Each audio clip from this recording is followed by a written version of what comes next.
దైవ వారసత్వం లేదా దైవ వారసులు ఎవరు అని రాసుకున్నా పర్వాలేదు. దైవ వారసత్వం. దేవుని పిల్లలారా,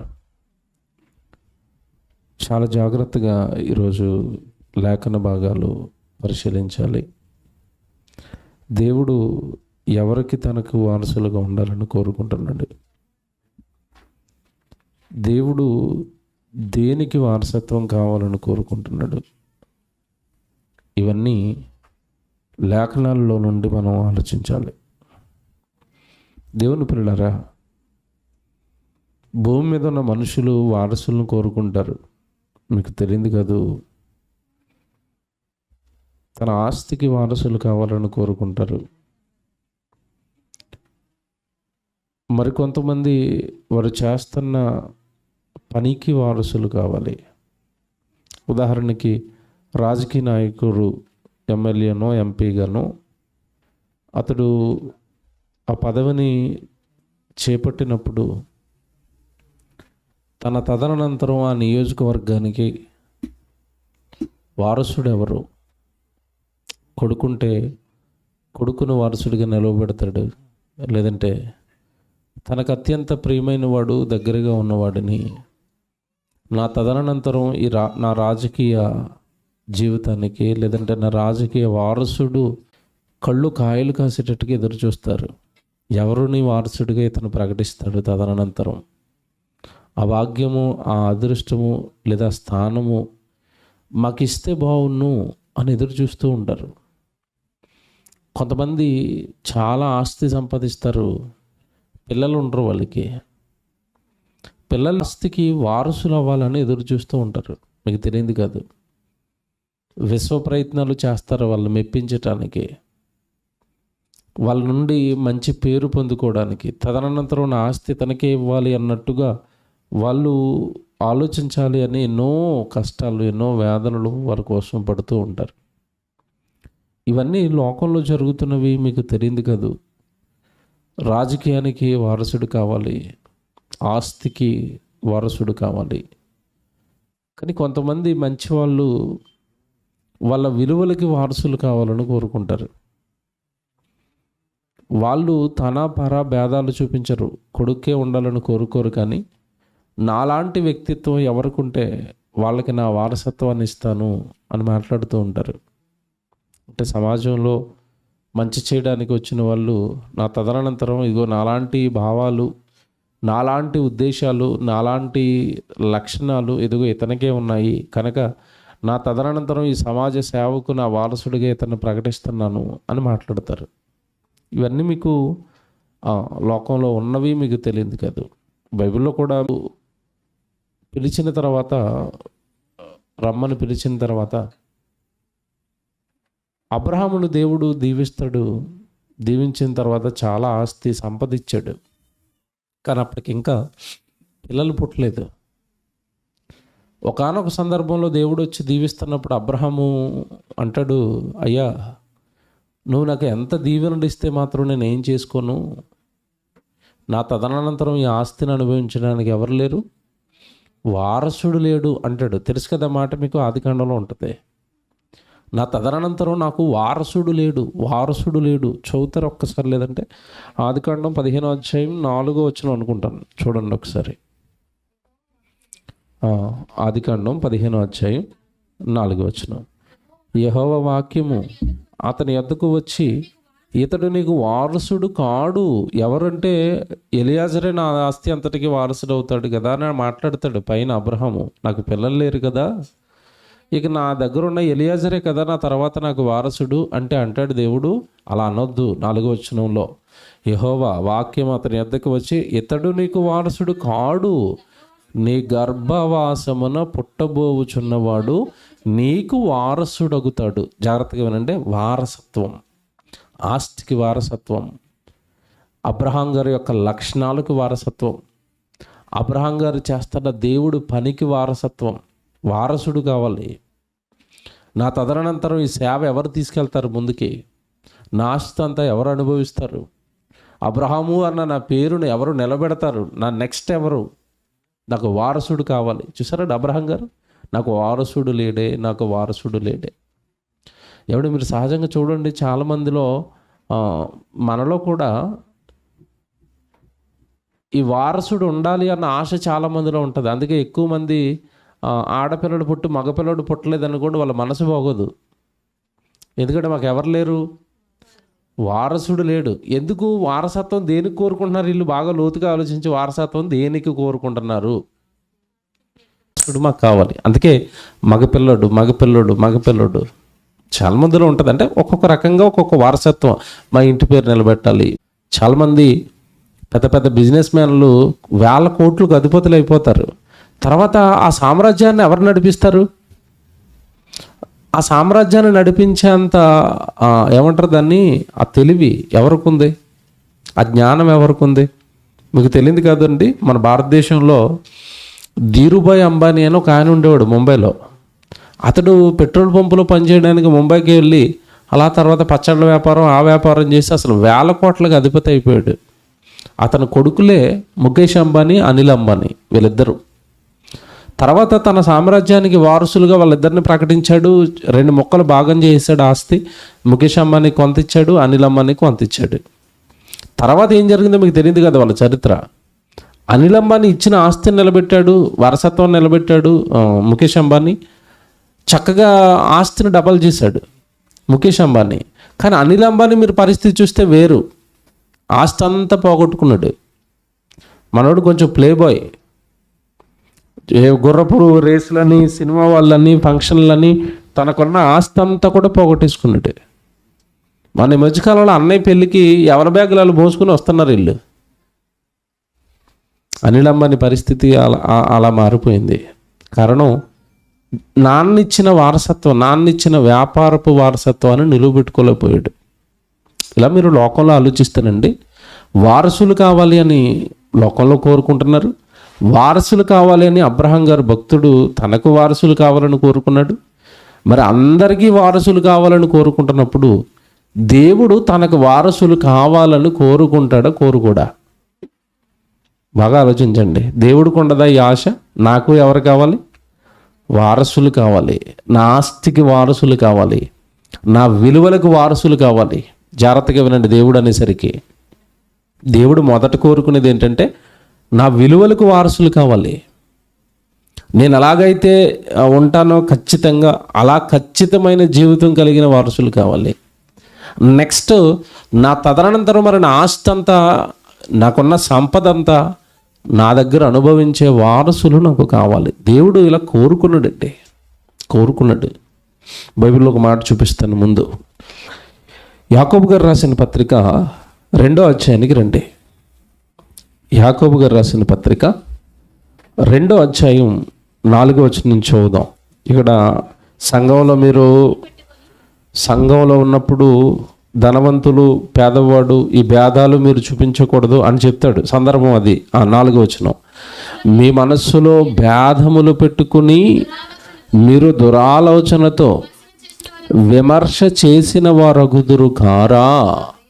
సంఘంలో ధనవంతుడు పేదవాడు ఈ తేడా చూపించారు అంటే దేవుడు మనసు ఎక్కడొచ్చింది? మీకు రాలేదు. తనకి తనాపెరా భేదాలు ఉండవు దేవుడికి. మీరెందుకు చూపిస్తున్నారు? అది లోక సంబంధమైన ఆస్తిని బట్టో చదువును బట్టో సంఘంలో భేదాలు చూపించకూడదు అని చెప్పాడు. అలా చూపిస్తున్నప్పుడు మీరు ఎలాంటి వారు అయిపోతారంటే దురాలోచనతో విమర్శ చేసిన వారు అయిపోతారు, దురాలోచనతో తీర్పు తీర్చిన వారు అయిపోతారు అన్నాడు. తర్వాత చూడండి, తర్వాత మాట ఎంత బాగుంటుందంటే, నా ప్రియ సహోదరులారా ఆలకించండి, ఈ లోక విషయంలో దరిద్రులైన వారిని విశ్వాసమందు భాగ్యవంతులుగాను తన్ను ప్రేమించిన వారికి తాను వాగ్దానము చేసిన రాజ్యమునకు వారసులుగాను ఉండుటకు దేవుడు ఏర్పరచుకొనలేదా? భూమి మీద ఉన్న మనుషులనట దరిద్రులను కూడా దేవుడు ఏర్పాటు చేసుకుంటున్న దేనికోసమట? తన రాజ్యమునకు వారసులగుటకు దేవుడు ఏర్పరచుకొనలేదా? తన రాజ్యపు వారసులు. పరలోక రాజ్యానికి వారసత్వం కావాలి, పరలోక రాజ్యాన్ని అనుభవించేవాడు కావాలి, పరలోకపు ఆస్తిని వారసుడిగా సంపాదించుకునేవాడు కావాలి.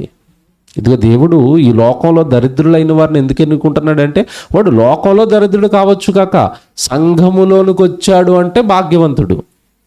సంఘములోనికి దేవుడు చేర్చాడు అంటేనే వాడిని దేవుడి రాజ్యానికి వారసుని చేయడానికి దేవుడు నడిపిస్తే, నువ్వేంటి లోక సంబంధమైన వాళ్ళు చూసి నువ్వు చిన్న చూపు చూస్తున్న తప్పు. సంఘంలో ఇలాంటివి ఉండకూడదు అన్నట్టు, సహోదరుల మధ్య ఇలాంటి భేదాలు ఉండకూడదు. మేము చాలా చోట్ల మేము వెళ్ళినప్పుడు మా అనుభవంలో మాకు అర్థమైంది ఏంటంటే, కొన్ని సంఘాలలో సంఘపు పెద్దను పెట్టాలి అన్నప్పుడు అతనిలో చూసే క్వాలిఫికేషన్స్ ఏం చూస్తున్నారు తెలుసంటే, చాలా చోట్ల ఏం చూస్తున్నారంటే, మంచి చదువుకున్నాడా, గవర్నమెంట్ ఎంప్లాయా, అయితే ఇతను సంఘానికి ఎలా పెట్టేద్దాం, పెద్దగా పెట్టేద్దాం, సంఘ పెద్ద, గవర్నమెంట్ శాలరీ వస్తుంది కాబట్టి సంఘ పెద్ద. ఆ గవర్నమెంట్ శాలరీ వచ్చి అతను గవర్నమెంట్ జాబ్ చేస్తాను, అతను సరిగా గుడికిరాడు, అతని జీవితం నిండా పాపాలే, తాగుబోతు, తిరుగుబోతు, తిట్టుబోతు, అయినా పర్వాలేదు, ఆస్తుంది కనుక, డబ్బులు ఉన్నాయి కనుక ఇతను ఎవరినిగా నియమిద్దాం, సంఘ పెద్ద. సంఘంలో చాలా భక్తిపరుడు ఉంటాడు, చాలా విశ్వాసంతో ఉంటాడు, కానీ అతనికి డబ్బులు లేవు, పేదవాడు, అతన్ని చేస్తారా సంఘ పెద్ద? తప్పు కదండి ఇది. అంటే దేవుని రాజ్యంలోనికి వెళ్ళాలి అని అనుకున్నప్పుడు పక్షపాతంతో, లేదంటే అక్కడ ఒక పదం ప్రయోగించాడు ఏంటంటే, పైన మీరు చూస్తే ఒక పదం ప్రయోగించాడు చూసారా, దురాలోచనతో విమర్శ. దురాలోచనది మంచి ఆలోచన కాదు అన్నట్టు.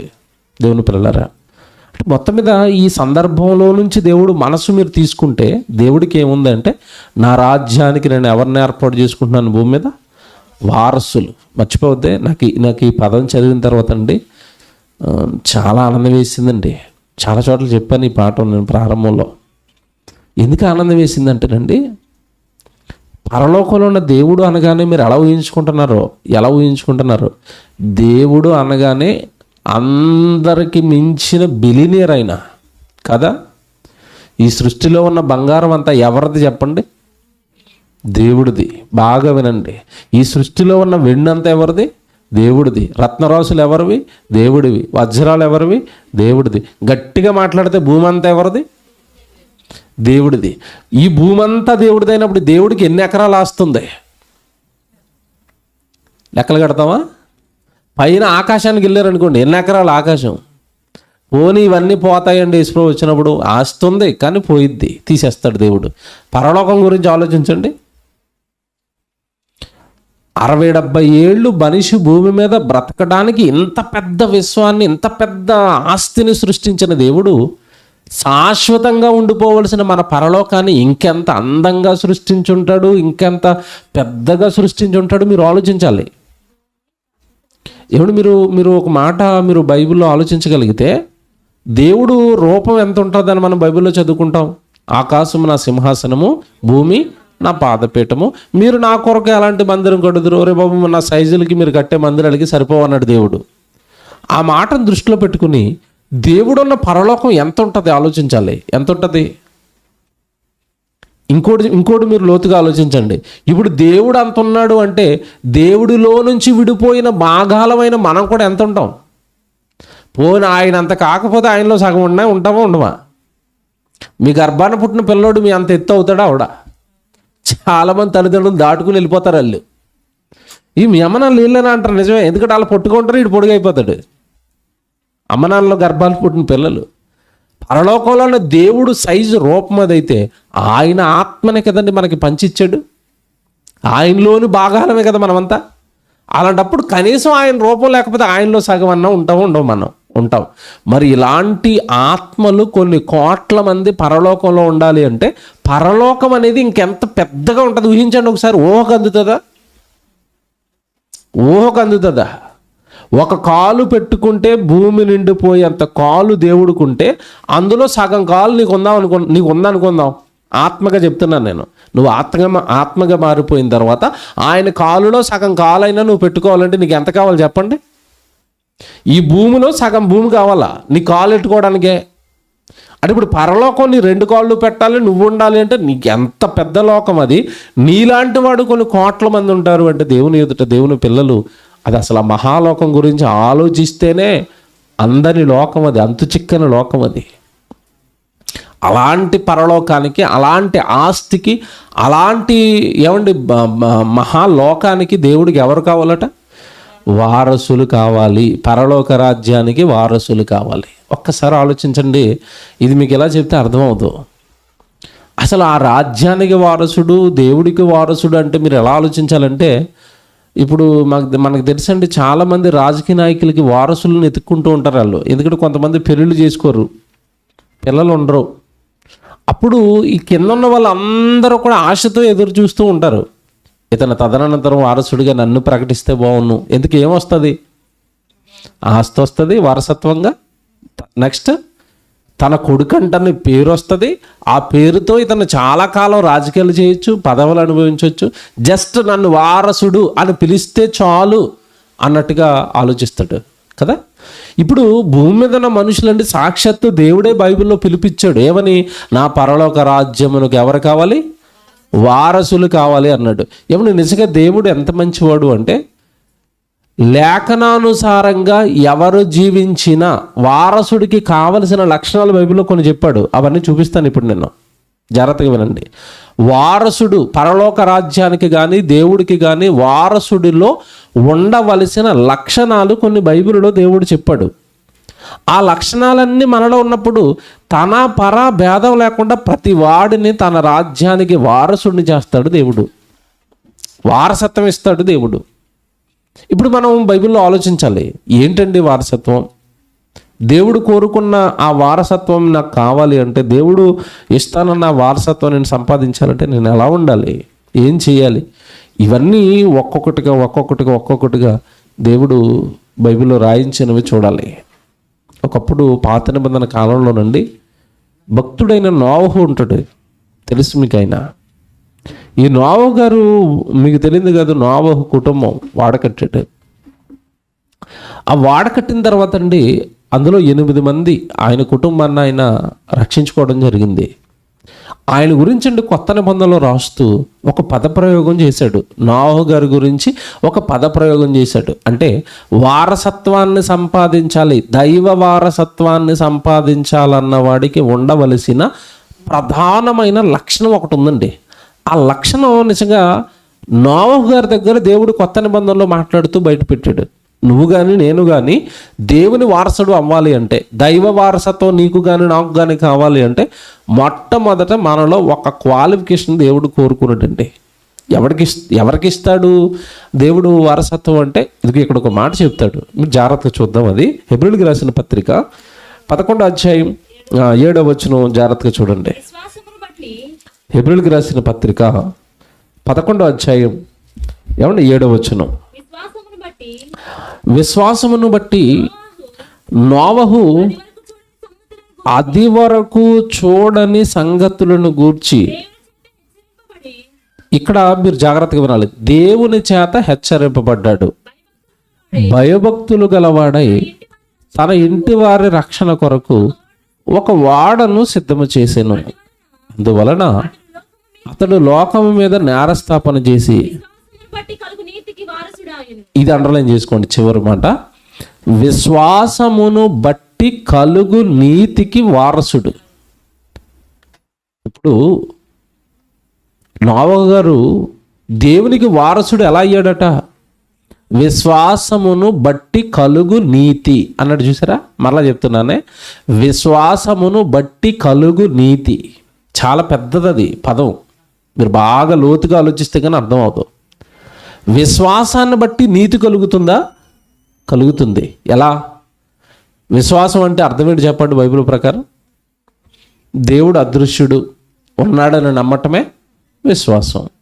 ఆ అదృశ్యుడైన దేవుడు బైబిల్లో చెప్పిన ప్రతి మాట నేను తప్పక పాటించాలి అని నువ్వు దేవుడి మాటలను, వాక్యాన్ని ఎప్పుడైతే విశ్వసిస్తావో, విశ్వసించిన ప్రతి వాడికి ఏం కలుగుతుందట?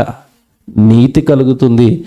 ఇక్కడ నోవహు గారి గురించి మాట్లాడుతూ అతను నీతికి వారసుడయ్యాడని అలా చెప్తున్నాడు అంటే, పైన మీరు చదువుకున్నారు కదా, అప్పటి వరకు అతడు చూడని సంగతులను గూర్చి అతడు బోధింపబడిన వాడై, హెచ్చరింపబడిన వాడై అని ఉంది. ఏంటంటే అప్పటి వరకు అతను చూడని సంగతులు ఏంటి? నోవహు చూడని సంగతులు ఏంటి? అంత పెద్ద జలప్రళయం నోవహు చూశాడు ఎప్పుడైనా? చూడలేదు. అన్ని వందల మంది, వేల మంది చావులు ఎక్కడైనా ఆయన చూశాడా? చూడలేదు. జాగ్రత్తగా వినాలి ఇవన్నీ. అతను చూడని సంగతుల గురించి అతను హెచ్చరింపబడ్డాడట. నిజమే, అంత పెద్ద అతను హెచ్చరింపబడ్డాడు. ఇక్కడ ఇంకోటి, నోవహును ఎందుకు దేవుడు విశ్వాసి నీతికి వారసుడు, విశ్వాసానికి వారసుడు, రాజ్యానికి వారసుడు అంటున్నాడంటే ఇక్కడే ఉంది అసలు విషయం. మీరు జాగ్రత్తగా వినాలి, లోతుగా వినాలి. చూడని సంగతులను గూర్చి దేవుడు చెప్పినప్పుడు మనిషి ఈరోజు అసలు నమ్ముతాడా? మీరు బాగా ఆలోచించండి. అసలు వాడ కట్టుతున్నప్పుడు ఇక్కడికి నీళ్ళు వచ్చేస్తాయి, అందరం నోవహును పక్కన పెట్టండి, మిగతా వాడు ఎవడైనా నమ్మాడా? నమ్మలేదు. ఎందుకు నమ్మరు? మీరు ఇక్కడ పట్టుకోవాలి. ఎందుకు నమ్మరు? మనిషికున్న స్వభావం ఏంటి? ఏదైనా చూస్తే నమ్ముతాడు తప్ప చూడని దాన్ని దేన్ని నమ్మడు.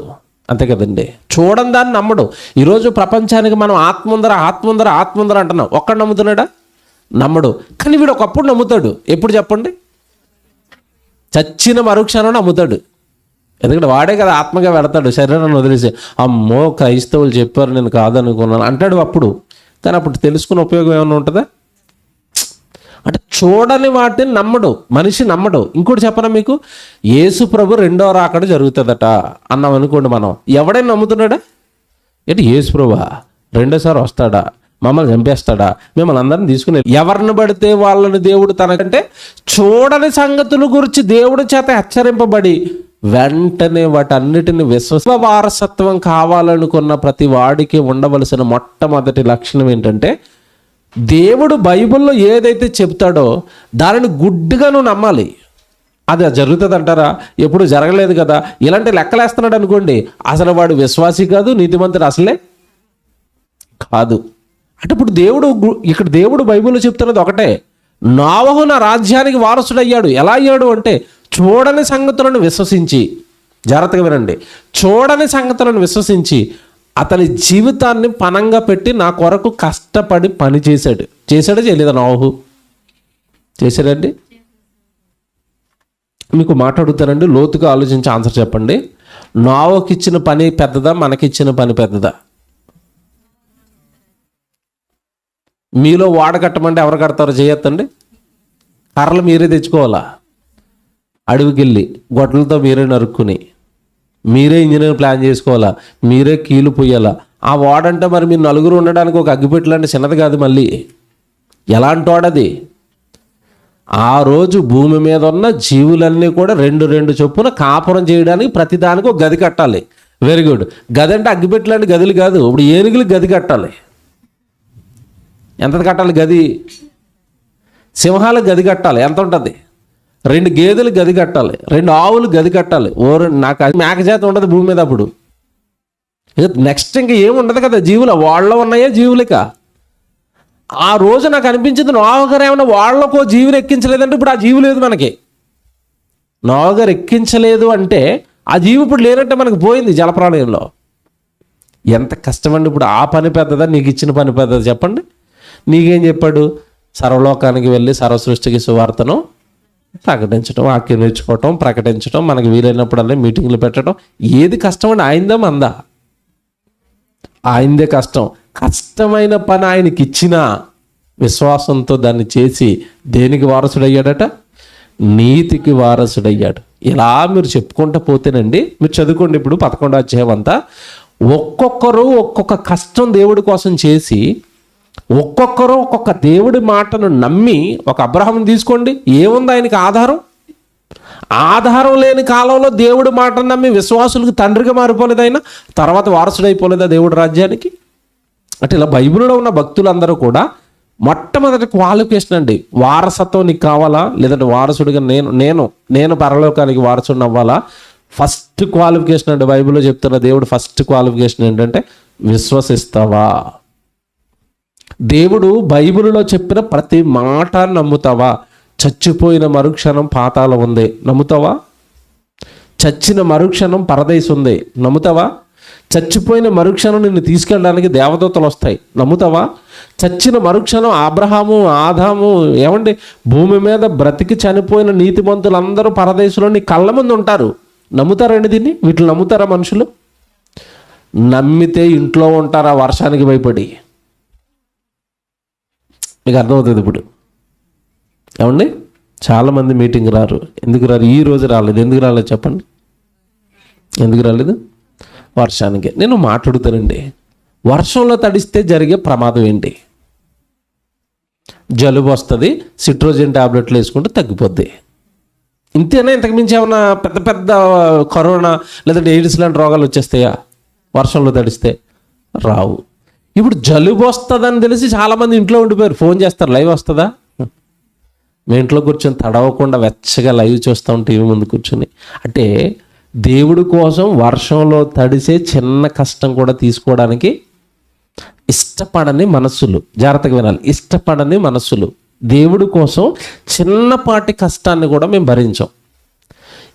ఇది ఎంత స్వార్థమో దేవుడి విషయంలో మీకు చెప్తానండి. ఈరోజు వర్షం వస్తుందండి, మార్నింగ్ నుంచి వర్షం వస్తుంది, నైట్ మేము రాలేవండి సభకు అన్నారు కదా. ఇదే రోజు పెన్షన్ ఇస్తున్నారు. వెళతారా వెళ్ళరా అని అడుగుతున్నాను. ఏం వేసుకుని వెళ్తారు చెప్పండి? ఆ గొడుగు వేసుకుని ప్రార్థనకి ఎందుకు రాలేదు? దొరికిపోయామా దేవుడికి? పోనీ ఇంకోటి చెప్తాను, ఇదే రోజు పెళ్ళి ఉందండి, పెళ్ళికి వెళ్ళరా? వర్షం వస్తుందని మానేస్తారా? కొంతమందిని చూస్తేనండి, వర్షంలో వీళ్ళు ఎక్కడికైనా వెళ్ళాలనుకున్నప్పుడు వాళ్ళు వేసే గెటప్ వీళ్ళు ఏమైనా చంద్రమండలానికి వెళ్ళిపోతున్నారు అన్నట్టుగా ఉంటుంది. మీరు చూడండి, పైన రెయిన్ కోట్ వేస్తాడు, కింద రెయిన్ ప్యాంట్ వేస్తాడు, నెత్తి కింద టోపీ పెడతాడు, ఆ పైన హెల్మెట్ పెడతాడు, ఆ పైన గొడుగు వేసుకుని వెళ్తూ ఉంటాడు. అంత భద్రత తీసుకుని ఎక్కడికి వెళ్ళిపోతున్నావు? దేవుడి దగ్గరకా, సువార్తకా, పనికా? అంటే నేను ఇది ఎందుకు చెప్పానండి సందర్భంలో ఉదాహరణ. దేవుడి కోసం చిన్న చిన్న కష్టాలు పడడానికి కూడా మనిషికి ఈరోజు ఏమి లేదు, మనస్సు లేదు. ఆ దేవుడి కోసం కష్టపడే మనస్సు లేని వాడిని దేవుడు పరలోకానికి రాణిస్తాడా? వారసుడిగా నిన్ను ప్రకటిస్తాడా తన ఆస్తికి, తన విలువలకు? నిజంగానండి, బైబిల్ ప్రకారం లోతుగా ఆలోచిస్తే పరలోకపు వారసత్వం అనేది, మీరు చివరిలో విందురు, పరలోకపు వారసత్వం అనేది అంత ఆషామాషి కదండి, అంత ఈజీ ఏం కదండి. ఎంత కష్టపడితే నోవహు వారసుడయ్యాడు. ఇప్పుడు ఎన్ని కష్టాలు పడితే నోవహు నా వారసుడు అని చెప్పుకుంటున్నాడు. కొత్త నిబంధనకు వచ్చేసరికి విశ్వాసమును బట్టి కలుగు నీతి ద్వారా అతను ఏమైపోయాడట? వారసుడు. నోవహు వారసుడు, కష్టపడి శ్రమపడి దేవుడు చెప్పిన ప్రతి మాట నమ్మి వారసుడు. ఈరోజు మీ పరిస్థితి, నా పరిస్థితి ఎలా ఉంది? ప్రతి మాట నమ్ముతున్నామా? బైబిల్లో చెప్పింది నమ్ముతున్నారండి? నేను నిజంగానండి సేవ ప్రారంభిస్తున్న కొత్తలో ఒక మాట నమ్మానండి నేను. చాలామంది దాన్ని చాలా చులకనగా మాట్లాడుకున్నారు. బైబిల్లో యేసుప్రభు మాట్లాడుతూ అంటాడు, మీరు ఏం తిందాం, ఏం త్రాగుదాం, ఏం ధరించుకుందాం అని ఆలోచిస్తున్నారు. ఒకసారి పక్షులను చూడండి, అవి విత్తవు, కోయవు, కొట్లలో కూర్చుకొనవు, అయినా మీ పరలోకపు తండ్రి వాటిని ఏం చేస్తున్నాడు? పోషిస్తున్నాడు. మీరు వాటికంటే బహుశ్రేష్ఠులు కారా అన్నాడా? అనలేదా? అంటే వాటినే పెంచాయని దేవుడు నిన్ను కూడా ఏం చేస్తాడు? పెంచుతాడు అన్నాడు. ఆ వాక్యాన్ని నమ్మానండి నేను. నేను వాక్యం నేర్చుకున్న తర్వాత కొద్ది రోజులకి జాబ్ చేస్తూ సేవ చేసేవాడిని, మీటింగ్లకు వెళ్ళేవాడిని. చాలా ఇబ్బంది పెట్టేవారు, సెలవులు ఇచ్చేవారు కాదు. ఒక భయంకరమైన టార్చరు. ఇంకా కొద్ది రోజులకి నేను లెటర్ రాస్తాను, ఇంకా రిజైన్ చేద్దాం జాబ్ కానీ. ఈలోపు మా సార్ ఎదురుకుండా వచ్చి నీకు ప్రమోషన్ వచ్చింది అన్నాడు. నేను ఇక్కడ ఏం రాస్తున్నానంటే రిజైన్ లెటర్ రాస్తున్నాను, వచ్చి ప్రమోషన్ అంటున్నాడు. నేను ఆ లెటర్ ఇచ్చాను, ఆయన నాకు ఆ లెటర్ ఇచ్చాడు. నేను వేరే బ్రాంచ్కి ట్రాన్స్ఫర్ చేసాం, మేనేజర్ కింద ప్రమోషన్ వచ్చింది, అక్కడికి వెళ్ళిపో, మంచి జీతం, సెట్ అయిపోతాను నువ్వు అన్నాడు. నేను ఈ లెటర్ ఇచ్చి అక్కడికి వెళ్ళను, ఇక్కడికి రాను, ఇంటికి వెళ్ళిపోతానని చెప్పాను. ఆశ్చర్యపోయాడండి. ఏట్రా ప్రమోషన్ ఇస్తే వదులుకుంటాను? నేనంటే చాలా ఇష్టం అతనికి. ప్రమోషన్ ఇస్తే వదులుకుంటా, చూడరా ప్లీజ్ ఆలోచించరా, ఫ్యూచర్ పాడైపోద్దురా, ఇంత మంచి అవకాశం ఎవరికి రాదురా, నీ కింద ఉన్న వాళ్ళందరూ రాజకీయాలు చేస్తున్నారు రా ప్రమోషన్ కోసం, నీలో ఉన్న మంచితనం, నీలో ఉన్న కమిట్మెంట్ చూసి ఇచ్చాను, ప్లీజ్ రా వెళ్ళిపోరా, లైఫ్ పాడు చేసుకోకన్నాడు. లేదు సార్, నా లైఫ్ నాదిగా దేవుడిది, ఆయన ఎటు నడిపిస్తే అటు, మీరు ఎక్కడికో వెళ్ళిపోమంటున్నారు, ఈ ప్రాంతంలో నాకు సేవ ఉంది. నేను అప్పటికి నా సేవ అంటే చిన్నపాటి రీసెర్చ్ సెంటర్ అండి, ఓ 10 మంది కూర్చునేవారు, గురువారం క్లాస్ జరిగేది. ఆ క్లాస్ని విడిచిపెట్టి వెళ్ళిపోతున్నాను నేను. నో, గురువారం ఇక్కడ క్లాస్ జరుగుతుంది, క్లాస్ చెప్పుకోవాలా, 10 మందిని కాపాడుకోవాలి, నేను రాను. ఆ రిజైన్ ఇచ్చి వచ్చిన తర్వాత చాలామంది వెక్కిరించారండి నన్ను. భక్తి ఉండాలి తప్ప మూఢభక్తి ఉండకూడదు. ఏ భక్తి అట? మూఢభక్తి. మరీ దారుణంగా ఉద్యోగాలు వదులుకుంటారా దేవుడు నమ్ముకుంటే మాత్రం సేవ అయితే అంత పిచ్చి పట్టకూడదు దేవుడి మీద. రకరకాలుగా మాట్లాడారు. ఒకటే నమ్మాను, ఏది? పిచ్చుకల కంటే మీరు బహుశ్రేష్ఠులు కారా. నమ్మాను, నిలువబెట్టాడు. ఈరోజు అందరూ తింటున్న దానికంటే మంచి ఫుడ్ తింటున్నాం. ఎక్కడ మీటింగ్కి వెళ్ళినా చక్కగా ఏమండి ఏం పెడతారు మాకు? మంచి ఆహారం. మంచిదే పెట్టాడా? పెడుతున్నాడు. దేవుడు ప్రేమించాడా? ప్రేమించాడు. అంటే నేను ఏం చెప్పానంటే, బైబిల్లో ఉన్న ప్రతి మాట నమ్మగలిగితే దేవుడు మనల్ని ఏమంటాడు తెలుసా? విశ్వాసులు అంటాడు. అలా నోహ అయ్యాడు, అలా అబ్రహం అయ్యాడు. అంటే దేవుడు పరలోక రాజ్యానికి ఇవ్వాలి అనుకున్నప్పుడు మొట్టమొదట మనలో చూస్తున్న క్వాలిఫికేషన్ ఏంటంటే, బైబిల్లో ఉన్న ప్రతి మాట నమ్మే విశ్వాసం. చాలా తెలివిగా వాక్యాన్ని నమ్ముతారు. వాళ్ళకి ఇష్టమైనవి, వాళ్ళ జీవితానికి సెట్ అయిపోయేవి నమ్ముతారు. వాళ్ళకి ఏదైనా ఒక వాక్యం ఇబ్బంది పడుతుంది అనుకోండి, లేదనే దీనికి ఇంకొక వాక్యం అక్కడ ఉంది కదా అంటాడు. అంటే బాగా ఇబ్బంది పెట్టేస్తుంది ఎక్కడో. ఓకే, ఒకటి చెప్పాను మీకు క్వాలిఫికేషను. పరలోకానికి వెళ్ళాలనుకున్న ప్రతి వాడు కూడా ముందు విశ్వసించాలి.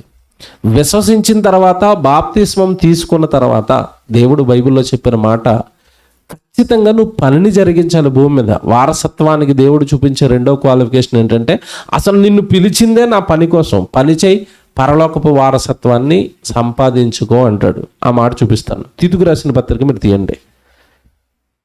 తీతుకు రాసిన పత్రిక 3వ అధ్యాయం 5వ వచనం నుంచి మనం చూద్దాం. తీతుకు రాసిన పత్రిక 3వ అధ్యాయం 5వ వచనం నుంచి చూద్దాం. మనము నీతిని అనుసరించి చేసిన క్రియల మూలముగా కాక తన కనికరము చొప్పుననే పునర్జన్మ సంబంధమైన స్నానము ద్వారాను మనలను రక్షించెను. ఆయన కృప వలన నీతిమంతులమని తీర్చబడి నిత్య జీవమును గూర్చిన నిరీక్షణను బట్టి. చూసారా, దానికి వారసులు ఒకటికే. దేనికి వారసులు? ఇప్పుడు నిత్య జీవం, పరలోకం. మర్చిపోకూడదు. ఎక్కడికి వెళ్ళండి, బైబిల్ అంతా తిరగండి, ఇదే ఉంటుంది మీకు. ఎటు తిరగండి, మీరు నా నిత్య జీవానికి వారసులు అవ్వాలని దేవుడు కోరుకుంటాడు. అంతే తప్ప నందిగామలో 10 ఎకరాలకు వారసులు అవ్వాలని కోరుకోడు. దేవుడు కోరికలు ఎలాగ ఉండవండి. ఇప్పుడు ఎప్పుడైనా కూడా తండ్రి మనసు ఎలా ఉంటుందంటే, మీ కొడుకు మిమ్మల్ని విడిచిపెట్టి అమెరికాకు ఉద్యోగానికి వెళ్ళాడు అనుకోండి, మీరు ఎప్పటికైనా మీ ఆశ ఏముంటుంది చెప్పండి? అక్కడ ఉద్యోగాన్ని ముగించుకొని కొడుకు ఎప్పుడు ఇంటికి వస్తాడా, ఎప్పుడు ఈ ఇల్లంతా చూసుకుంటాడా, ఎప్పుడు నన్ను పక్క కూర్చోబెట్టి నాన్న నువ్వు పక్కకుండా ఇల్లంతా నేను చూస్తానా అంటాడా అని ఈ ఇంట్లో వారసత్వం చేయాలని కోరుకుంటాడా? లేదంటే అమెరికా వెళ్ళాడు కనుక అక్కడ ఒక 100 ఎకరాలు కోరుకుని అక్కడ సెట్ అయిపోవాలని కోరుకుంటాడా? అందుకే దేవుడు కూడా చూడండి, మీరు బైబిల్లో తిరుగుతున్నంతసేపు ఎక్కడికి వెళ్ళినా దేనికి వారసుడు అంటున్నాడు? పరలోక రాజ్యానికి వారసుడు అన్నాడు. ఇంత మనం చదువుకున్న మాటలో ఇక్కడికి వచ్చేసరికి అంటున్నాడు నిత్య జీవానికి మీరు వారసులు అవ్వాలి. అంటే దేవుడు ఆశ ఏంటంటే, భూమి మీద నీకు ఆస్తికో, ఇంటి పేరుకో, లేదంటే వ్యాపారానికో, ఈ లోక సంబంధమైన వారసత్వం నీకు ఉండాలని కోరుకోవటం లేదు ఆయన. నువ్వు దైవ వారసత్వాన్ని కానీ దేనికి వారసుడు అవ్వాలి అంటే పరలోకం. నీ గోల్ అదే. నేను ఎలాగైనా పరలోకాన్ని సంపాదించాలి, ఆ పరలోక రాజ్యానికి నేను వారసుడిని అవ్వాలి. అదే చివరి మీరు చదువుకున్న మాట ఎంత బాగా రాశాడు చూసారా? నిత్య జీవమును గూర్చిన నిరీక్షణను బట్టి దానికి వారసుల మగుటకై ఆ పరిశుద్ధాత్మను దేవుడు మన రక్షకుడైన యేసుక్రీస్తు ద్వారా ఆయన మన మీద సమృద్ధిగా. అంటే ఇప్పుడు నీ పాపాలు కడిగింది, నీ మీదకి పరిశుద్ధాత్మ దేవుడిని సమృద్ధిగా కుమ్మరించింది. దేనికోసం? నిత్య జీవానికి నిన్ను వారసుని చేయాలని. మళ్ళీ చెప్తున్నాను, దేవుడు నీకు ఇచ్చినవన్నీ కూడా, రక్షణ ఇచ్చాడా, వాక్యం ఇచ్చాడా, బైబిల్ ఇచ్చాడా, ప్రభు యొక్క ప్రాణం పెట్టి రాత్రి చెప్పాను కదా ఆయన రక్తంతో నీ పాపాలు కడిగాడా, తర్వాత పరిశుద్ధాత్మ దేవుడిని నీకు సహాయంగా ఇచ్చాడా, ఏమిచ్చినా సరే ఆయన గోల్ ఒకటే, నిన్ను ఎలాగైనా సరే నిత్య జీవానికి పరలోకానికి నిన్ను ఎలా మార్చాలి? వారసుడిగా మార్చాలి. ఏమంటే దేవుడు వారసత్వం ఇవ్వడానికి ఇంతగా మన మీద ప్రేమ చూపిస్తున్నప్పుడు మనం ఎందుకంటే దాన్ని పోగొట్టుకుంటాము? లోకంలో ఉన్న ఏది ఆ వారసత్వం ముందు నిలబడుతుంది? మీరు చెప్పండి, ఏదైనా నిలబడుద్దా? పరలోక రాజ్యం ముందు భూమి మీద ఉన్న ఏది నిలబడుతుందో నాకు చెప్పాలి. పరలోక రాజ్యం కంటే భూమి మీద ఏది గొప్పదో నాకు చెప్పాలి. ఏది ఉందండి గొప్పది? అసలు మనం ఏది కోరుకున్నా భూమి మీద ఏది సంపాదించినా యేసుక్రీస్తుల వారి రెండవ రాకడలో భూమి మీద మనం సంపాదించినవన్నీ ఏమైపోతాయట? లైవ్ అయిపోతాయి, కాలిపోతాయి, కరిగిపోతాయి. ఏమంటే కొవ్వొత్తి వెలిగించినప్పుడు అలా నెమ్మదిగా కరిగిపోయి చివరికి అలాగే ఆవిరైపోద్దో, యేసుక్రీస్తుల వారి రెండవ రాకడలో భూమి మీద ఉన్న సమస్తం కూడా అలాగే కరిగిపోతాయి, లైవ్ అయిపోతాయి. నువ్వు దేని మీద నీ ఆశ, దేని మీద నీ వారసత్వం, దేన్ని సంపాదించడానికి, దేనికి వారసుడు అవ్వాలని? చాలామంది అంటారండి, నాకు ఒక మంచి పేరు కావాలండి, పేరుకు వారసుడు అవ్వాలి. నిజంగానండి, ప్రజల మధ్యలో వచ్చిన పేరు అంటారా మీరు చెప్పండి? నిలబడుద్ది అంటారా అది? మనిషి ఎలాంటోడు అంటే మంచి చేసినంత కాలం మాత్రమే మంచోడు అంటాడు. అతను చచ్చిపోయిన మరుక్షణం అతను ఏం చేస్తారు? మరిచిపోతారు. దేశం కోసం ప్రాణాలు పెట్టిన దేశభక్తులు దేశం ఎక్కడ గుర్తుంచుకుంది చెప్పండి? గుర్తుంచుకుందా? ఎప్పుడు గుర్తొస్తారు చెప్పండి? వాళ్ళు వాళ్ళ బర్త్డే రోజు, వాళ్ళ డెత్ డే రోజు మధ్యలో ఎక్కడ ఉన్నారు? మరీ విచిత్రం అండి. ఒక ఆయన మొన్న నేను సభకి వెళ్తే బాధపడిపోతున్నాడు. ఆ రోజు అంబేద్కర్ గారి జయంతో వర్ధంతో మన ప్రిన్సిపల్ గారు తిట్టారండి సభలో. అక్కడికి వచ్చిన జనాన్ని మనోళ్ళే. అంబేద్కర్ విగ్రహం ముందు అంబేద్కర్ జయంతి రోజునట ఆయన విగ్రహానికి పూలమాలలు వేసి, ఆయన విగ్రహానికి దండలు వేసి అక్కడే కింద కూర్చుని మందు తాగేస్తున్నారట. ప్రసంగంలో ఆయనకి ఆవేశం వచ్చేసింది. ఒరే, ఆయన మహనీయుడు, మన కోసం ప్రాణాలు పెట్టాడు, తన జీవితాన్ని త్యాగం చేశాడు. మనం త్రాగుబోతులం అయ్యి తిరుగుతామన్నా? మనం బాగుపడతామన్నా? మనం బాగుపడాలని, మనం చదువుకోవాలని, మనం మంచి ఉద్యోగాలు చేయాలని రాజ్యాంగాన్ని రచించి కిందకి అనగారిపోయిన జాతులకి రిజర్వేషన్లు ఇచ్చి చదువుకుని మంచోళ్ళు అవ్వండి అంటే ఆయనకి బర్త్డేలు చేసి ఆయన దగ్గరే తాగేస్తుంటే ఏట్రా ఆయన త్యాగాన్ని మీరు అర్థం చేసుకున్నారా అంటున్నాడు. నిజమే కదండి అది? మీకు ఇప్పుడు బాగా ఆలోచిస్తే ఆయన్నే జ్ఞాపకం పెట్టుకోలేని జ్ఞాతి నువ్వు లోకంలో ఏదో ప్రజల ముందు పేరు సంపాదిస్తే ఆ పేరు నేను గుర్తుపెట్టుకుంటారనుకుంటున్నావా? నో. మనం ఒకటేనండి, పేరుకు వారసులం అవ్వద్దు, ఆస్తికి వారసులం అవ్వద్దు, ప్రజల మెప్పుకి వారసులం అవ్వద్దు. మన గోల్ ఎప్పుడూ ఒకటే ఉండాలి. నేను దేనికి వారసుని అవ్వాలి? పరలోకం, నిత్య జీవంలోనికి నేను వారసుని అవ్వాలి. ఎలాగైనా దేవుడు నా కొడుక, నా వారసుడా అని నన్ను పిలవాలి, నిన్ను పిలవాలి. భూమి మీద ఉన్న ప్రతి వాడిని నా వారసుడు, నా వారసుడు, నా వారసుడు అని దేవుడు పిలవాలి. మళ్ళీ చెప్తున్నాను, మనుషులు కాదు, దేవుడు పిలవాలి. ఇతను నా వారసుడు అని. ఇందాక నావ గురించి చూసారు, ఎంత మంచి సాక్ష్యం ఇచ్చేసాడు. నాహు నాకు వారసుడు, అతడు విశ్వాసమును బట్టి కలుగు నీతి ద్వారా నాకేమైపోయాడు? వారసుడు అయిపోయాడు. మరి నువ్వు, నేను ఎలా అవుతాం దేవుడికి వారసులం? ఎలా అవుతాం తెలుసండి? ఇదే పత్రికలో మీరు 2వ అధ్యాయానికి రండి, 14 వచనం చూడండి. 2:14 ఇదే పత్రికలో, తీతు పత్రికే 2వ అధ్యాయం 14 వచనం. ఆయన సమస్తమైన దుర్నీతి నుండి మనలను విమోచించి సత్క్రియల యందు ఆసక్తి కలిగిన ప్రజలను తన కోసము పవిత్రపరచుకొని తన సొత్తుగా చేసుకొనుటకు తన్ను తానే మన కొరకు అర్పించుకొనెను. ఇంతకీ మనల్ని పరిశుద్ధపరిచింది, మనల్ని పవిత్రపరిచింది దేనికోసమట? సమస్తమైన దుర్నీతి నుండి మనల్ని విమోచించింది దేనికోసమట? సత్క్రియల యందు ఆసక్తి కలిగిన ప్రజలను. ఈ మాట చదివిన తర్వాత నాకు ఒకటి అర్థమైందండి. అంటే మనలో ఎక్కడో మనం దేవుడికి ఉపయోగపడతాము, దేవుడు పని చేస్తాము, దేవుడికి పని చేసే గుణం మనలో ఉందని గుర్తెరిగి ఆ గుణాన్ని బట్టి దేవుడు మనల్ని ఏం చేశాడట? పవిత్రపరిచాడు. అదే రాశాడు చూడండి అక్కడ, సత్క్రియల యందు ఆసక్తి కలిగిన ప్రజలను. ఆ పదం ఉందా లేదా? అంటే నిన్ను పవిత్రపరిచింది ఎందుకోసం? నీకెక్కడో దేవుడు పని అంటే ఇష్టం ఉంది, అందును బట్టి నిన్ను సంఘంలోకి నడిపించాడు. విచిత్రం ఏంటో తెలుసండి, మీ జీవితం జాగ్రత్త. చాలామంది అండి దేవుడు పనిలోనికి, సంఘంలోనికి వచ్చేటప్పుడు ఆ గుణాన్ని బట్టి దేవుడు సంఘంలోకి నడిపిస్తాడండి. సంఘంలోకి వచ్చిన తర్వాత ఏమంటే స్టార్టింగ్లో వీళ్ళు చాలా గొప్పగా పనిచేస్తారు. అమ్మా, దేవుడు నాకు రక్షణ ఇచ్చాడు, నేను చాలా గొప్పగా దేవుడికి ఉపయోగపడాలని పని ప్రారంభిస్తారు. ఇక్కడ విషయం ఏం జరుగుతుందంటే, దేవుడి పనిని జరిగిస్తున్న ఎప్పుడు కూడా అక్కడికి దెయ్యం వస్తుంది. ఈ పని జరిగిస్తున్న వారి మధ్యలో చిన్న చిన్న విభేదాలు పెడుతుంది, చిన్న చిన్న మనస్పర్ధలు పెడుతుంది, చిన్న చిన్న ఏమంటే భేదాభిప్రాయాలు పెడుతుంది. వెంటనే వీడేమంటారు తెలుసా? అదిగో నేను అక్కడికి వచ్చాను, నేను వచ్చిన తర్వాత నన్ను నా మాట అన్నారు. ఒక ఆవిడండి ఉల్లిపాయలకు వస్తుందండి, వంట జరిగే రోజు ఏం కోస్తుంది? ఉల్లిపాయలకు వస్తుంది. ఉల్లిపాయలు కోసేటప్పుడు మీకు తెలియదు కాదు, సాంబార్లోకి ఒక సైజు కోయమంటారు, కూరలోకి ఒక సైజు కోయమంటారు. ఈవిడ మొత్తం కలిగి నరికేసింది అన్నట్లని. ఆ వంట మాస్టర్కి పెద్ద సాంబార్లు అయినాక లేవు.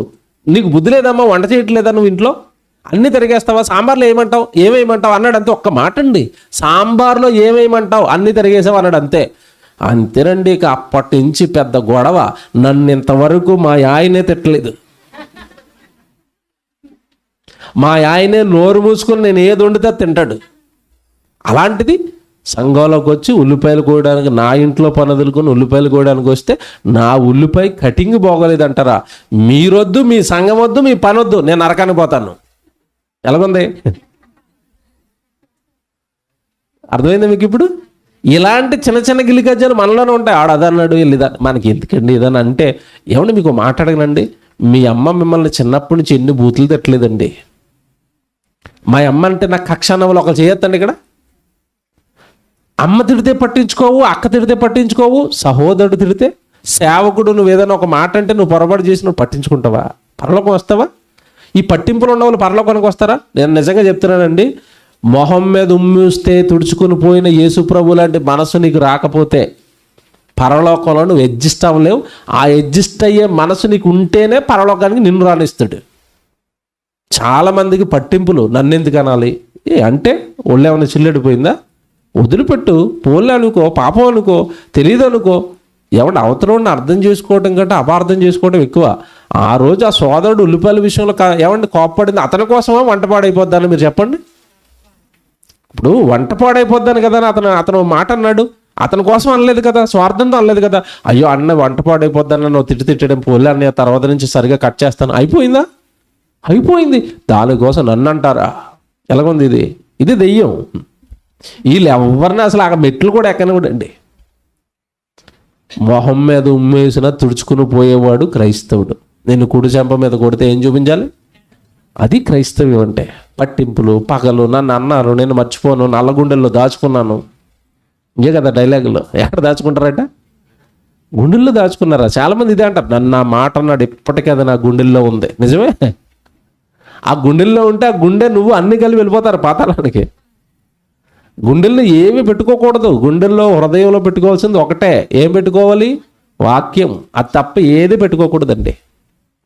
ఇప్పుడు మీరు ఏమన్నా ఈ మాట ఎందుకు చెప్పారంటే, ఇప్పుడు సత్క్రియలయందు ఆసక్తి కలిగిన ప్రజలను దేవుడు సంఘంలోకి నడిపిస్తే ఆ పని జరిగేస్తున్నప్పుడే చిన్న చిన్న విభేదాలు పెట్టి సంఘాన్ని కొలాప్స్ చేసి ఆ పనిలో నుంచి నేను లాగేస్తాను దెయ్యం. ఎందుకు? జాగ్రత్తగా వినాలి. ఆ పని చేస్తే నువ్వు దేనికి వారసుడు అయిపోతావు?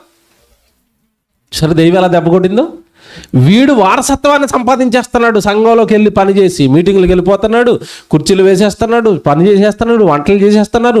అమ్మో, వీళ్ళు ఇలా పని చేసేస్తే, సువార్త పనుల్లో వీళ్ళ దేహాలు ఉపయోగపడితే వీడు ఖచ్చితంగా వారసుడైపోతాడు. ఎలాగైనా వారసత్వాన్ని బ్రేక్ చేయాలంటే వాళ్ళలో వాళ్ళకి ఏవో గొడవలు పెట్టి వీడు నెమ్మదిగా అక్కడి నుంచి లాగేయాలి. లాగేసింది చాలామంది, మీకు తెలియదు కాదు కదా. ఇస్కరియోతు యోధా అనే లాగేసిందండి. మనం ఎంత అండి యేసుప్రభు వెనకాల ఉన్నోడిని, మనల్ని లాగేస్తుంది. మీకు ఏదో చిన్న చిన్న చిచ్చులు పెడుతుంది, మీకు చిన్న చిన్న శోధనలు పెడుతుంది, మీకు వెనకాల ఎవరినో తగిలేస్తుంది, లాగేస్తుంది మిమ్మల్ని. ఇది ఈ సందర్భం మీరు బాగా గుర్తుపెట్టుకోండి. అసలు దేవుడి మనల్ని పిలిచిందే దేనికోసం అట?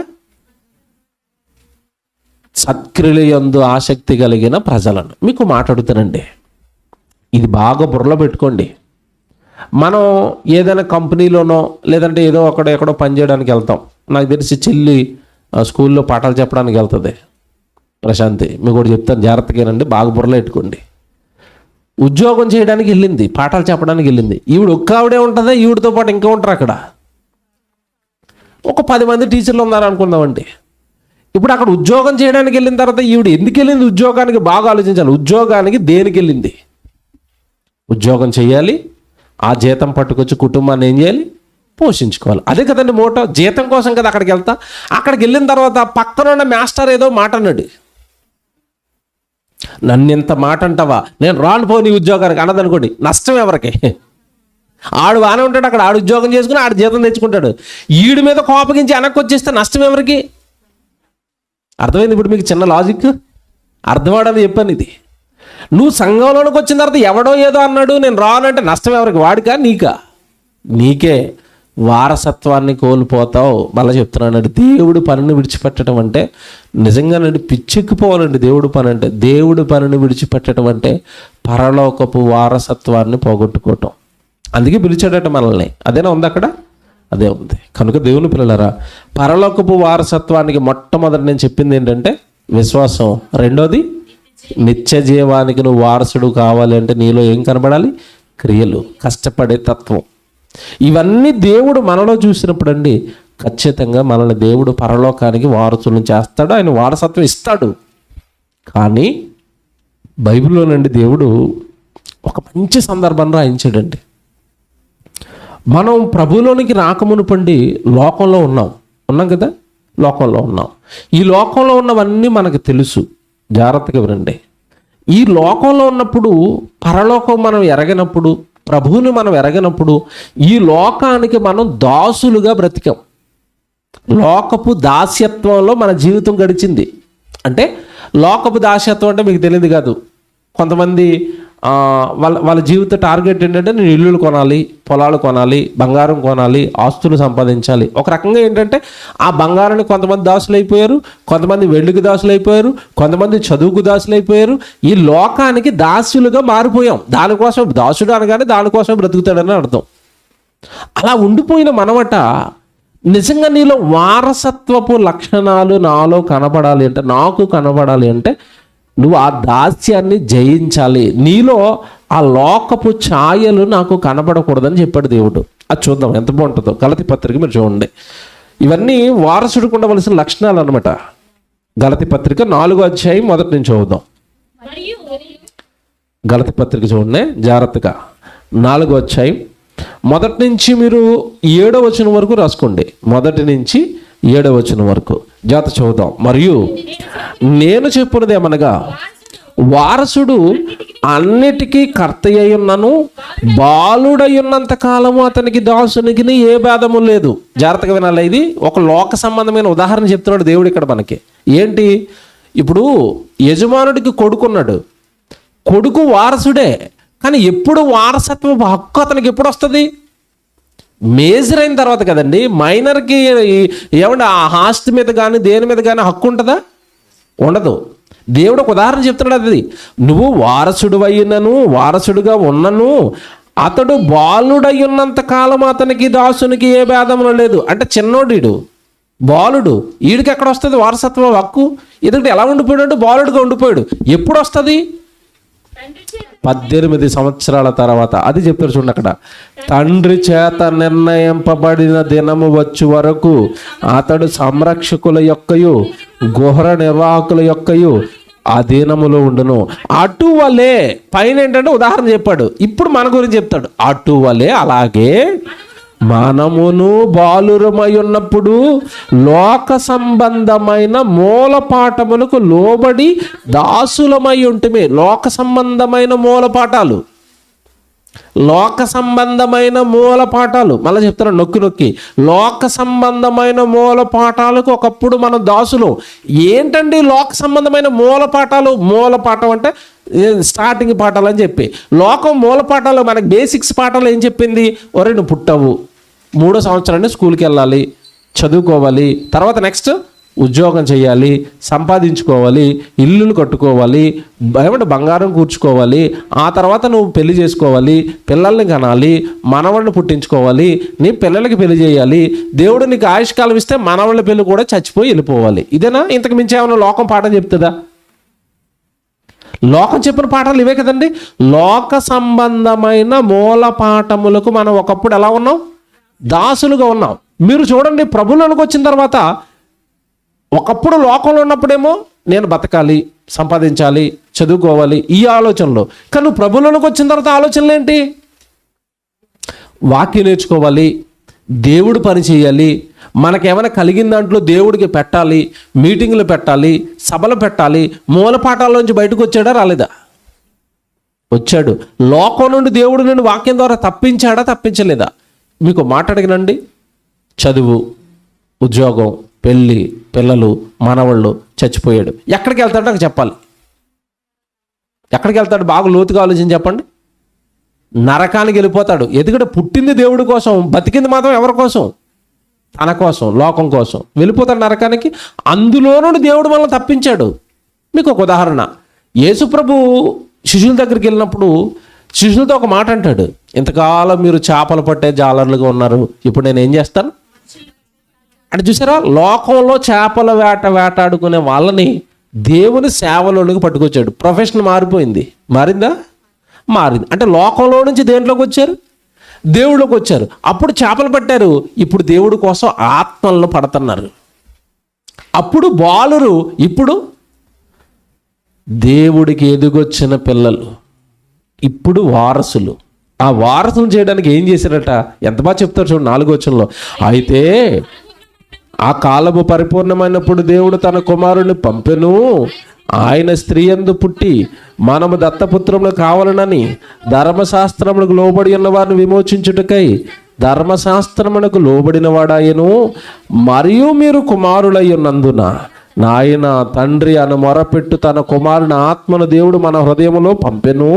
కాబట్టి నీవిక దాసుడవు కావు. ఈ పదం చూడాలి. నీవు దాసుడవు కావు అంటే ఎప్పుడు దాసులంగా ఉన్నాం మనం? ప్రభువులోనికి రాకమునుపు, బాప్తిసం తీసుకొనక మునుపు, హృదయంలోనికి పరిశుద్ధాత్మ దేవుడు రాకమునుపు, ఈ లోకాన్ని విడిచి నేను ప్రభు కొరకు బ్రతుకుతానని సంఘంలోనికి రాకమునుపు నువ్వు దాసుడివి. కానీ ఇప్పుడు కాదట. కాబట్టి నీవిక దాసుడవు కావు, కుమారుడవే. దాసుడువు కాదు, కుమారుడవే. అంటే సంఘంలోనికి వచ్చావంటే దాసుడుగా బాలుడుగా ఉన్న నువ్వు ఎదిగి కుమారుడు అయ్యావు. Very good. తర్వాత మనం చూడండి, కుమారుడవే అన్నడా. కుమారుడవైతే దేవుని ద్వారా వారసుడవు. ఈ పదం చూసారండి, అసలు నాకు నిజంగా ఆ పదాలు చదివిన ప్రతిసారి అలా వెంట్రుకలు. వారసుడవు, వారసుడవు. ఎవరికి వారసుడు? ఏంటంటే ఈ సృష్టిని కలిగించిన సృష్టికర్తకి వారసుడు. ఎలాగుంది? ప్రధానమంత్రి గారు నందిగామకు వచ్చి మీలో ఎవరినైనా నా రాజకీయ జీవితానికి ఇతనే వారసుడు అని మిమ్మల్ని తీసుకెళ్ళిపోయాడు అనుకో, ఢిల్లీకి ఎలాగుంటుంది? ఎగిరి గంతేడు. నెక్స్ట్ పిఎం కొడుకు, సన్ ఆఫ్ పిఎం. ఎలాగుంది? ప్రధానమంత్రి గారికి వారసుడిని. ఇది నాకు తెలిసి ప్రధానమంత్రి గారికి పిల్లలు లేరు, భార్యను విడిచిపెట్టాడని చెప్తూ ఉంటారు. ఆ చరిత్ర అయితే మరి మనకు తెలియదు. కానీ ఆయనకి పిల్లలు లేనప్పుడు మీ నందిగామలో మిమ్మల్ని ఎవరినైనా అడాప్ట్ చేసుకుంటే మీరే నా తదనంతర వారసుడు, నా రాజ్యానికి తర్వాత నా రాజకీయ వారసుడు నువ్వే అంటే అతని ఫీలింగ్స్ ఎలా ఉంటాయి? అతను ఆ టైంలో అతనికి ఎలాగుంటుందో నాకు ఈ వాక్యం చదివినప్పుడు అలాగుందండి. నీవు కుమారుడు అయితే దేవుని ద్వారా నువ్వు దేవుడికి ఏమైపోయావట? వారసత్వం ఏంటండి? వారసుడు, వారసుడు, వారసుడు. ఏమండి, మీకు నా మీరు చిన్నగా ఉండి ఉంటారు. అప్పుడు నా చిన్నతనంలో సినిమా వచ్చింది వారసుడు. ఈ బైబిల్ చదివినప్పుడు నేను చిన్నప్పుడు చూశాను కదా, సినిమా గుర్తొచ్చి వారసుడు, వారసుడు, వారసుడు. నాకు ఆడే వారసుడు ఎదుగుతాడండి తండ్రి వారసత్వం కోసం. వారసుడు, వారసుడు. దేవుడికి వారసులు ఎప్పుడవుతారట? లోకం అనే దాస్యంలో ఉన్నప్పుడు బాలురమట. అందులో నుంచి దేవుళ్ళలోనికి వచ్చిన తర్వాత బాలుడు పెద్దవాడై కుమారుడయ్యాడట. కుమారుడైతే వెంటనే ఏమవుతాడట? సరే, ఊరకనే దేవుడు పరలోకానికి వారసత్వం అంటాం లేదా? నిన్నున్నాయి, ఇన్ని మెట్లు ఉన్నాయి. దేవుడు బైబిల్లో రాయించిన ప్రతి మెట్టు నువ్వు ఎక్కాలి. చాలా ఉన్నాయండి. ముగించేస్తాను. పరిస్థితులు బాగోలేదు, మీరు ఇంటికి వెళ్ళాలి కదా, ఎప్పటికీ ఆలస్యం అయిపోయింది. ముగించేస్తాను. చాలా చెప్పాలి కానీ ముగింపు. అసలు దేవుడు వారసులు వారసులు వారసులు అని చెప్పి ఖచ్చితంగా బైబిల్లో ఒక మాట రాశాడండి. వారసత్వం కావాలా? ఇదిగో నువ్వు ఇలాగే ఉండాలి అని ఒక ఆయన్ని చూపించాడు. ఆయనే మన ప్రభు అయిన యేసుక్రీస్తు. ఆయన గురించి రాయబడిన మాట ఒకటి మీరు చూడండి ఎంత బాగుంటుందో. రోమపత్రిక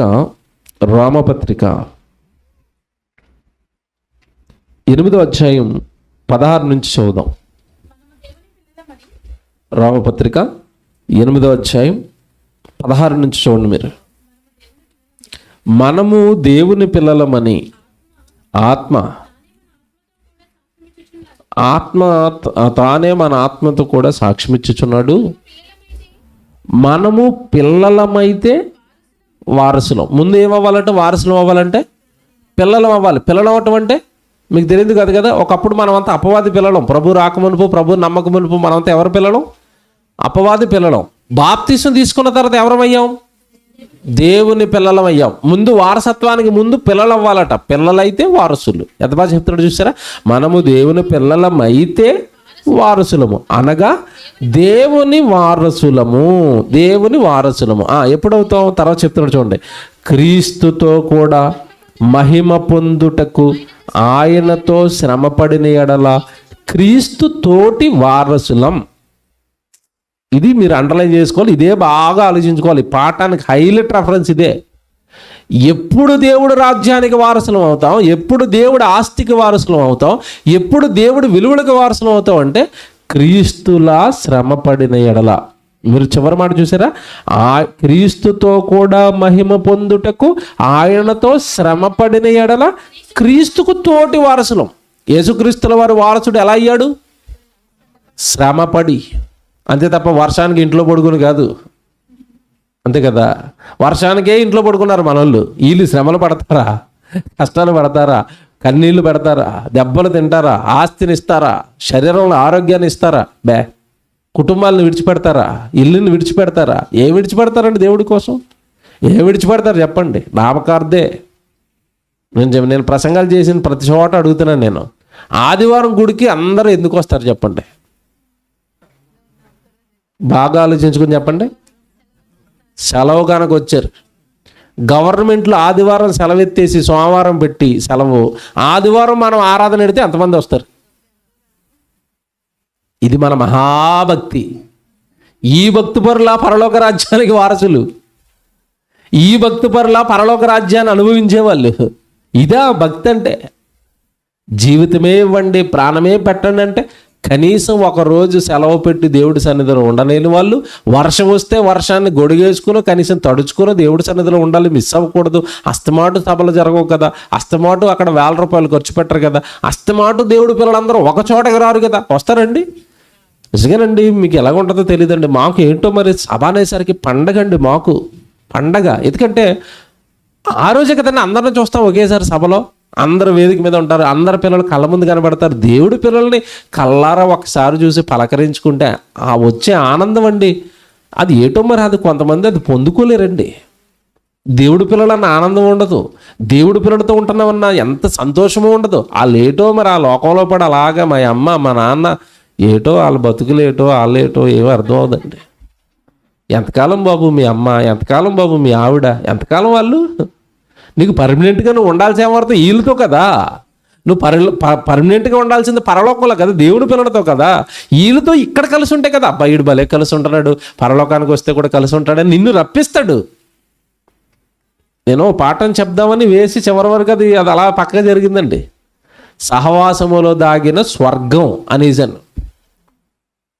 ఏముంది సహవాసంలో? ఏముంది? స్వర్గం. సహవాసంలోనే పరలోకం ఉంది. సహవాసంలో నేను ఉండను, ఎవరితోనో నేను మాట్లాడుకోను, నాకు వాళ్ళంటే పడదు, వీళ్ళంటే పడదు, లోకంలో వంకాయ కూర పడదు, గోంగూర పడదు అన్నట్టు నాకు ఇక్కడికి వచ్చిన తర్వాత ఆయన పడ్డు ఈయన పడ్డు అన్నామంటే నీకు ఆ పరలోకం పడదు. నీకు కరెక్ట్గా పడే లోకం ఏంటంటే పాతాళ లోకం. అక్కడ పక్క వాళ్ళంతా మీ వాళ్ళే. ఆడు నీడిని తిట్టుకుని కొట్టుకుని చచ్చిపోయి కాలుతున్నవాడు ఆడితో పడుతుంది నీకు. చాలా దారుణం అండి. ప్రభు అర్థం అవ్వలేదండి, వాక్యం అర్థం అవ్వలేదండి. దేవుని పిల్లలారా, ఒకటే నేను చెప్తున్నాను, సభ ఉందా, దేవుడి పని ఉందా, సంఘంలో ఏదైనా కార్యక్రమం ఉందా, పరుగును వెళ్ళిపోండి. మళ్ళీ చెప్తున్నాను, పరుగును మీరు వెళ్ళిపోతే మీరే పరలోక రాజ్యానికి వారసులు. ఇక్కడ గౌరవం ఇవ్వకపోతే దేవుడి పనికి, ఇక్కడే మీరు దేవుడిని గౌరవించకపోతే, ఇక్కడే దేవుడి వాక్యాన్ని గౌరవించకపోతే అక్కడికి వచ్చిన తర్వాత గౌరవిస్తారన్న నమ్మకం దేవుడికి ఉంటుందా? మీరు బాగా ఆలోచించుకోండి. ఉంటుందా? భూమి మీద ఉన్నప్పుడే లెక్క చేయడం లేదంటే ఇటు పరలోకానికి వస్తే లెక్క చేస్తాడని అనుకుంటాడా? అనుకోవడం. మనల్ని చాలామంది సభ అంటే లెక్క చేయరు, పని అంటే లెక్క చేయరు, సంఘం అంటే లెక్క చేయరు, వాక్యం అంటే లెక్క చేయరు, సేవకుడు అంటే లెక్క చేయరు, సహోదరుడు అంటే లెక్క చేయరు. ఆ లెక్కలేని తత్వం, నీ నిర్లక్ష్యమే నిన్ను పాతాళానికి నడిపిస్తుంది. ఖచ్చితంగా ఉండాలి దేవుడు అనేసరికి. దేవుడు ఎలాంటోడు చాలామందికి తెలియదు. ప్రేమమయుడు, కరుణమయుడు, దయమయుడు, ఇదేం కాదు. ఆయనకి సెకండ్ యాంగిల్ తెలియదు చాలామందికి. చిన్న తప్పు జరిగినా ప్రభు అలా కాదు ప్రభు ఇలాగ నాకు చెప్పగవని అంటాడు. తెలియదు దేవుడి గురించి చాలామందికి. మోసేతో అన్నది అదే కదా, ప్లీజ్ ప్రభు ఏదో నోట్లో మాట నాకు అవన్నీ తెలియదు మోసే, నేను చెప్పింది చెయ్యాలి, నేను మాట్లాడమన్నాను, నువ్వేం చేసావు? కొట్టావు, దట్స్ ఇట్. నా మాటని మీరో వెళ్ళిపో, పాలు తేనెలు ప్రవహించే దేశం. ఏంటనుకుంటున్నారు దేవుడు అంటే? ఏంటి మీ ఇంట్లో మీ అమ్మ అనుకుంటున్నారేంటి? బతిమాలేస్తే అలా నెమ్మదిగా గడి తీసి ఇంట్లో తీసుకెళ్ళిపోవడానికి. అంతే కదండి. చాలామంది దొంగ పనులు చేసి నాన్న తిడతారని వెనకాల నుంచి వస్తారు. వాళ్ళ అమ్మ అటు ఇటు చేసి ఎవరు మీ నాన్నకు లేకుండా ఎవరు తీసి లోపలికి అలాగే వేసేస్తారనుకుంటున్నారే దేవుడు పరలోకంలో. అస్సలు చాలా స్ట్రిక్ట్ అండి దేవుడు. నువ్వు రాలేదు సభకే, నువ్వు రాలేదు వాక్యానికి, నువ్వు రాలేదు పనికి, నువ్వు నేర్చుకోలేదు బైబిల్. ఇలా చాలా అడుగుతాడు దేవుడు మనం, తెలుసా? చాలా అడుగుతాడండి. భయం వేస్తుంది మాకే. ఈ వారసత్వం పాఠం రాసిన తర్వాత గజగజలు ఆడాను నేను. ఏటు బాబు మనల్ని ఏమైనా చేర్చుకుంటాడా, మనల్ని ఏమైనా తిడతాడా, మనం ఏమైనా చేయటం మీద అంటాడు. వారసత్వాన్ని పోగొట్టుకుంటామా? దేవుడు వారసుడు అని పిలవాలి అంటే ఎంత బాగుండాలి దేవుడి కోసం, ఎంత బాగుండాలి. మన మనసు ఎంత బాగుండాలి. మొదట మనసు అండి. నువ్వు రావాలి అన్నా, చెయ్యాలి అన్నా అన్నిటికీ మొట్టమొదట బాగుండాల్సింది ఏంటో తెలుసండి? మనసు. లోకంలో కూడా ఒక సామెత ఉంటుంది, మనసు ఉంటే ఏముంటుందట? మార్గం ఉంటుంది. ఇప్పుడు దేవుడి దగ్గరికి రావాలన్న మనసు ఉందనుకోండి, గొడుగు దొరుకుతుంది. నీకు రావాలని మనసే లేనప్పుడు గొడుగు ఎక్కడ దొరుకుతుంది? ఇక రావాలని మనసు ఉండి రోడ్డు మీద ఉంటే ఆటో దొరుకుతుంది. చాలామంది అంటారు ఆటో దొరకలేదన్న, ఉత్తిదే రోడ్డు మీదకి వెళ్తే దొరుకుతుంది. రోడ్డు మీదకి వెళ్తే దొరుకుతుందండి. నేను రాత్రి ఒక రోజు అండి సభకి వెళ్ళి రాత్రి 2 గంటలకు హైవేలో నుంచున్నాను కాకినాడలో. పిల్లలందరూ అంటున్నారు, అన్నయ్య ఇది రిస్క్ అన్నయ్య, నీకు ఏమి దొరకవు అన్నయ్య. లేదు నాయన, నాకు పొద్దున్న ఆరాధన ఉంది, నాకు దేవుడు ఏదో ఒకటి పంపిస్తాడు, నేను వెళ్ళిపోవాలి, నా మనసు ఆరాధనకి వెళ్ళిపోవాలి. మనసు ఉంది, నా చేతుల్లో ఏముంది? రోడ్డు మీద నిలబడ్డాను. మనసు ఉంటే దేవుడు ఏం చూపిస్తాడు? ఖాళీగా 2 ఏసీ బస్సులు వచ్చాయి, హ్యాపీగా పడుకొని వెళ్ళిపోయి పొద్దున ఆరాధన చేసుకున్నాను. మనసు ఉంటే దేవుడు ఏం చూపిస్తాడు? నీకు మనసు ఎక్కడుంది? రావాలని ఉండదు. చాలామంది అంటారు ఇద్దామని ఉంటుందన్నా, కానీ మా ఇంట్లో పరిస్థితులు బాగోవు. నిజమే, ఇద్దామని ఉన్న మనసు. ఏమండి ఇక్కడ మాట చెప్పనా?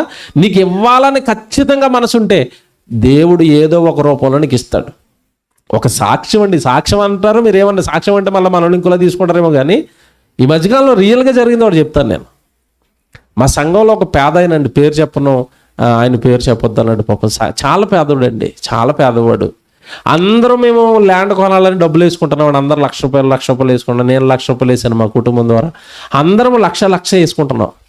ఆయనకి ఇవ్వాలని మనసు ఉంది, కానీ ₹1,00,000 ఇచ్చే స్తోమత ఆయనకి లేదు. చిన్న ఉద్యోగం, చిన్న ఆటో నడుపుకుంటాడండి. ఎలాగిస్తాడు ₹1,00,000? ఇవ్వాలని మనసు మాత్రం పీకేస్తుంది. చివరికి ఆయన పరిస్థితి ఏంటంటే ఒక 10,000, 15,000 ఈ మధ్యకాలంలో ఏవో యాప్లు వచ్చాయట, లోన్లు ఇచ్చే యాప్లు, ఆ లోన్ యాప్స్. అందులో ఈయన ఒక లోన్ తీసుకున్నాడు ఒకసారి, 10,000 కట్టేసాడట. తర్వాత అన్నాడట నేను 25,000 ఇస్తాను అన్నాడట. 25,000 తీసుకున్నాడు, జాగ్రత్తగా 25,000 కట్టేసాడండి. మొన్న వాడు ఫోన్ చేసి అన్నాడట నీకు 1,50,000 ఇస్తాను అన్నాడట. వెంటనే 5 నిమిషాలు వేసే అన్నాడట. ఎందుకు? ఎక్కడ ఇవ్వాలని మనసు ఉంది? సంఘానికి స్థలం కొనడానికి డబ్బులు ఇవ్వలేకపోతున్నాడు. వాళ్ళు 1,00,000 అనేసరికి వెంటనే వేసే బాబు అన్నాడట. మీరు నిజంగా నమ్మరండి, ఈయన ఫోన్ పెట్టేలోపు ఆ డబ్బులు పడిపోయినాయట. ఆడు ఫోన్ పెట్టేలోపు నా అకౌంట్లో పడిపోయినాయి. ఎంత స్పీడ్గా ఇస్తాడు తెలుసండి. అన్నయ్య ఇన్ని డబ్బులు చూస్తానని అనుకోలేదు అన్నయ్య, నాకు లోన్ వచ్చేసింది ₹1,00,000, వెంటనే కొట్టేశాను మీకు. దేవుడి స్థలానికి వాడేయండి అంటే మనసు ఉంటే దేవుడు ఏం చూపించాడు? ఇప్పుడు అతను కష్టపడి కట్టుకుంటాడు, నెలకి 10,000 కట్టుకోవాలట. ఏం కదని కట్టేస్తాను. ఈ దొరకటం భాగ్యంగా దొరికింది ఒకేసారి పెద్ద అమౌంట్. మనసు ఉంటే ఏముంటుంది? మార్గం. నీకు పరలోకానికి వారసుడు అవ్వాలి అని నీకుంటే నీకు కూడా ఏం చూపిస్తాడు దేవుడు? మార్గం చూపిస్తాడు. పరలోకపు వారసత్వం కోరుకొని పరలోకంలోకి వెళ్ళిపోయి ఆస్తి అనుభవిస్తారా? ఈ ముష్టిలోకంలో, ఈ కుష్ఠులోకంలో, ఈ పనికిరాని మురికి లోకంలో ఈ కోరుకుని వీటితోనే ఉండిపోయి నిత్యాగ్ని దండనకి వెళ్ళిపోతారా? మీ ఇష్టం. ఓకే.